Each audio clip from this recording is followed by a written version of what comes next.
Hey, if you found this video, it's probably because you want to use your old Apple earbuds. Now, these are making a comeback, and you see a lot of celebrities wearing it. And I'm going to make a separate video about the benefits, but then, yeah, people are starting to like and prefer to use these rather than AirPods. And so, if you do have a new iPhone that's like 15, 16, or 17, or the new 18 that's going to be coming out, you'll notice that these earbuds have like the old lightning ports, so you can't really plug it into the USB-C, or you cannot plug it in. So in order to solve that issue, what you need to do is get one of these. So this is just an adapter, and it's quite easy and simple and affordable.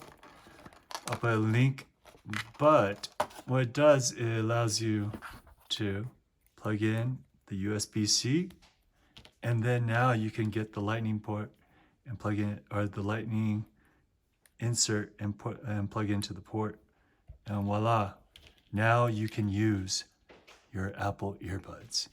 Okay guys, if this video has helped, please consider liking, commenting, or subscribing. I'll see you next time. Bye-bye.